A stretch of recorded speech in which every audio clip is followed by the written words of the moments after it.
Hello, my dear students. I welcome you all in Bhavna Mishra Pandey English classes. Today we are going to do textual question answers of the chapter from the diary of Anne Frank. You know very well her full name was Anneliese Mary Anne Frank. Let's start question number 1. So, what makes writing in her diary a strange experience for Anne Frank? ऐसा क्या था जिससे any जब diary में लिखती थी उनको वो एक स्ट्रेंज एक्सपीरियंस लगा. जब उन्होंने डायरी राइटिंग स्टार्ट की वो उनको एक स्ट्रेंज एक्सपीरियंस क्यों लगा? So writing in a diary was strange experience for Anne Frank as she never had a diary and it was a gift on her 13th birthday. So it was a strange experience for her because she never had a diary. उनके पास कभी diary नहीं थी and it was given to her by her father on her 13th birthday and उनका name उन्होंने क्या रखा था? Kitty. She considered it her best friend on which she relied, जिस पे वो पूरा विश्वास कर सकती है. Relied means पूरी तरह से वो trustworthy है, विश्वास कर सकती है, on which she can believe the most and with whom she shared all her ups and downs. जो भी उनकी लाइफ में जो भी स्ट्रगल्स है उनको वो उसमें लिख सकती है. So it was a strange experience for her because वो अपनी सारी फीलिंग्स उसमें शेयर करती थी एंड उन्होंने डायरी कभी लिखी नहीं थी, कभी उनके पास थी नहीं, इसलिए वो उनके लिए एक स्ट्रेंज एक्सपीरियंस था. Why does Anne want to keep a diary? वो क्यों चाहती थी कि वो क्यों चाहती हैं कि वो अपने पास एक डायरी रखें? Any always feel lonely and distress. वो हमेशा क्या फील करती थी? बहुत ज़्यादा लोनली, अकेलापन फील करती थी एंड डिस्ट्रेस्ड टू.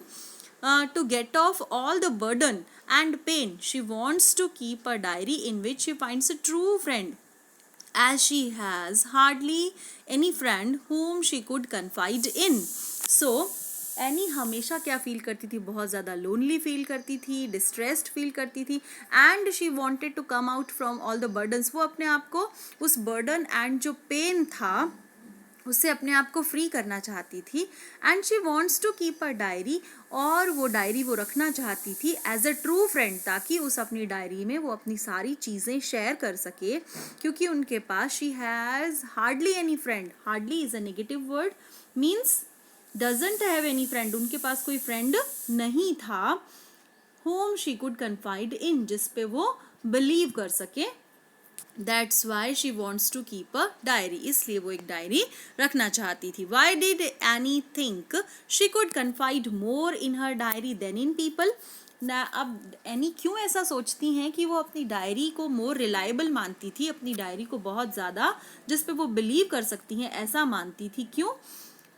पीपल की बजाय डायरी उनको बहुत ज़्यादा बिलीवेबल, ट्रस्टवर्दी क्यों लगती थी? Anne felt that paper had more patience than people to listen to her plight. Plight means condition, स्थिति. उनकी स्थिति को जानने के लिए एनी बोलती हैं कि पेपर जो है उसमें ज़्यादा पेशेंस होता है एंड जो पीपल हैं, पीपल हमारी बात को ज़्यादा नहीं सुन सकते. Paper can hold our emotions more than people. So it was easier to her to write all kinds of thoughts which she had in her mind. So using a diary, what she can do?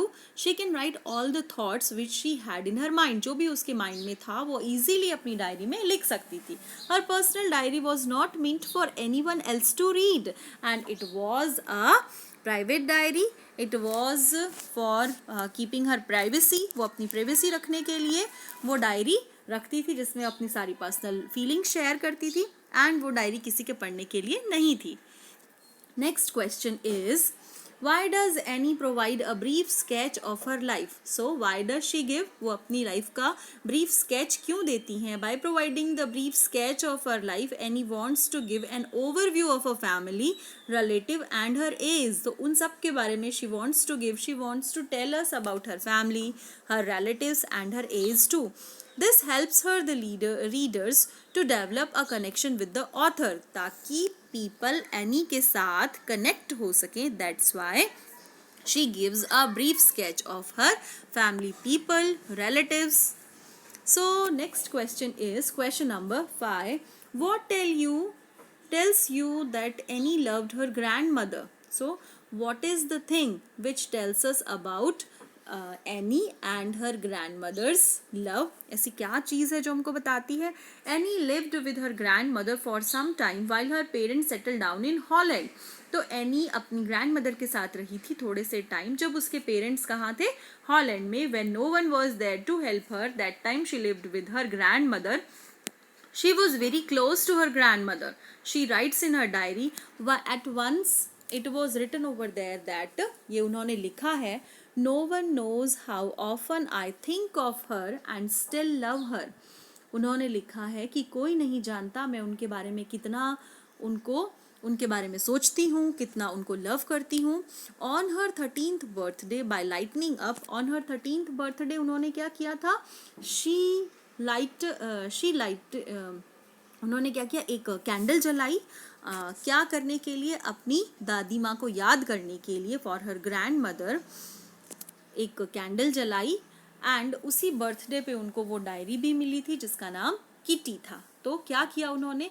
ये इन सारी चीज़ों से हमको पता चलता है कि वो अपनी ग्रैंड मदर को कितना लव करती थी एंड उनको कितना मिस करती थी, कि अपने बर्थडे पे एक कैंडल अपनी ग्रैंड मदर के लिए जलाई थी। Next question is, why was Mr. Keesing annoyed with Annie? What did he ask her to do?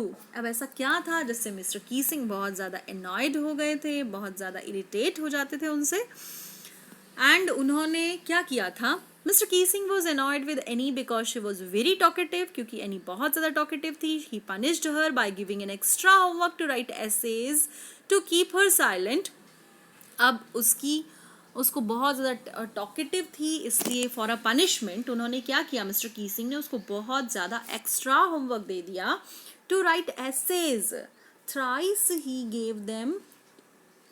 he gave her to write essays on talkativeness to keep her silent. और ये क्यों किया? ताकि वो थोड़ी देर साइलेंट रहे। And the topics always related to her nature, and the topics जो भी उसको दिए गए थे वो किससे थे? उसके नेचर से related. And which kind of nature she had?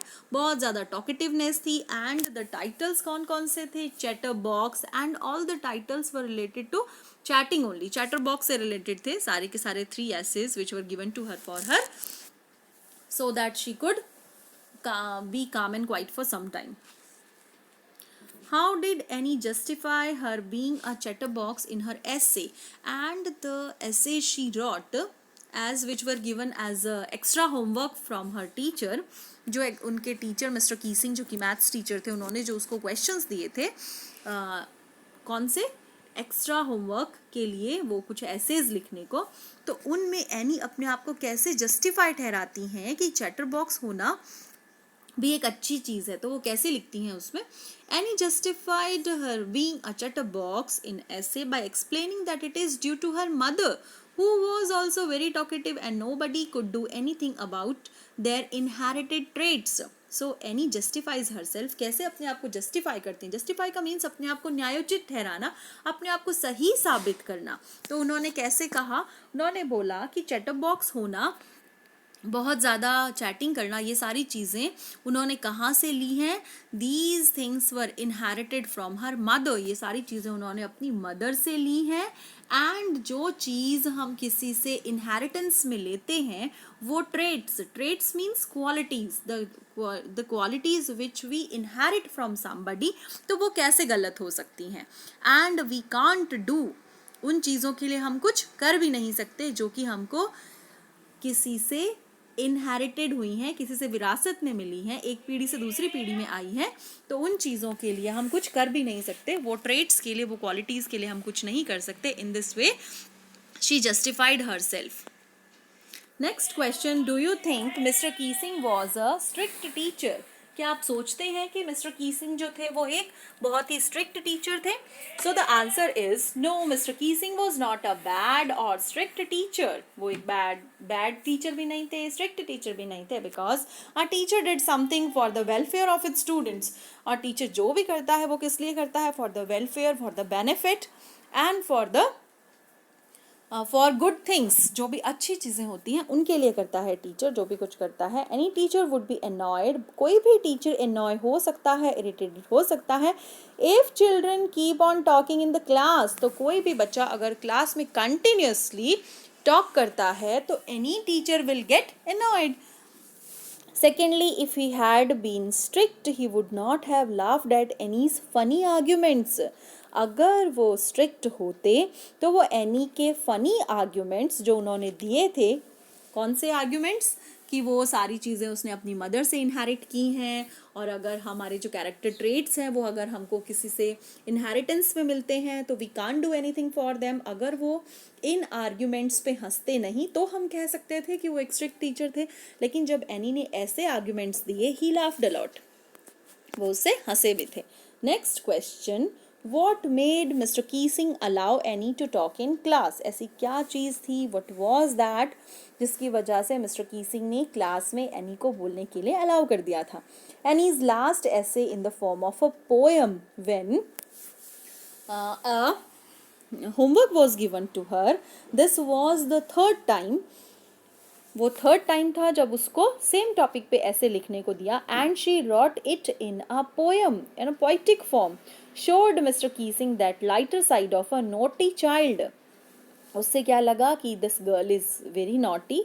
It helped bridge the generation gap between the teacher and the student. So here walls were not created, दोनों के बीच में वॉल्स नहीं बनी, but a bridge. Bridge means bridge जो होता है उससे हम क्या कर सकते हैं, एक जगह से दूसरी जगह जा सकते हैं. मीन्स ब्रिज से एक का दूसरे के साथ कॉन्वर्जेशन ईजी होता है. तो उन्होंने सोचा कि ये एक जनरेशन गैप है, बिकॉज मिस्टर कीसिंग वॉज क्या थे, एक मेच्योर पर्सन थे, एंड एनी क्या थी, एक नॉटी गर्ल थी. तो due to generation gap it may happen. तो ये सारी चीज़ें वो इतना ज़्यादा क्यों बोलती हैं, because she is a girl and she is a naughty girl. And mister Keesing क्या है, एक रिजर्व नेचर के हैं, क्योंकि वो बहुत बड़े हैं इसलिए. तो उन्होंने ये सोचा कि ये जनरेशन गैप है, एंड उसकी वजह से उन्होंने क्या कर दिया, एनी को अलाउ कर दिया अपनी क्लास में बोलने को. So students, in the next video we will discuss all the additional short and long answer type questions. Keep reading, stay connected. Thank you so much.